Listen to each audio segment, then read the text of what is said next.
माटी तलू कंकाल बाहर करने घटना को नहीं राजस्व मंत्री सुरेश पुजारी प्रतिक्रिया कहते जे घटना दोष कौन अच्छी कौन नहीं ताहा आरडीसी तदंत करुछन्ते। जड़े उत्तराधिकारी भावे टंका पाइबा दाबी कले मृत्यु प्रमाणपत्र देवाकू पड़े।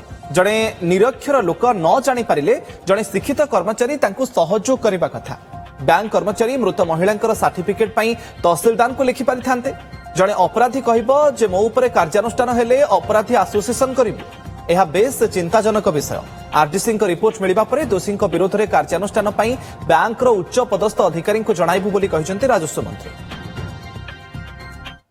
अच्छी कौन ना आरडीसी जने तदंत कर स्वाभाविक भाव में कौन व्यक्ति जदि तार कौन व्यक्तिंकर मृत्यु कारण उत्तराधिकारी भाव में तार पैसा क्लेम कर जाति मृत्यु सर्टिफिकेट एवं उत्तराधिकारी देवाकू पड़े।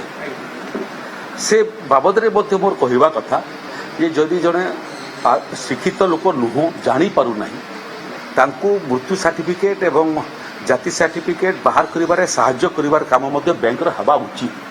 तेणु जोटा बैंक एसोसिएशन कहूँ आदौ एकमत नुह। बैंक जदि चाहिए ताहले डेथ सर्टिफिकेट निजे निज तरफ प्रयास कर चिठी लिखि पारि था। आरडीसी रिपोर्ट देखो जदि सरकारी बैंक ही था उड़ीसा सरकार एत पर्यंत आपन को प्रश्न कर अवकाश मिल न था आम दंडित कर सारी था।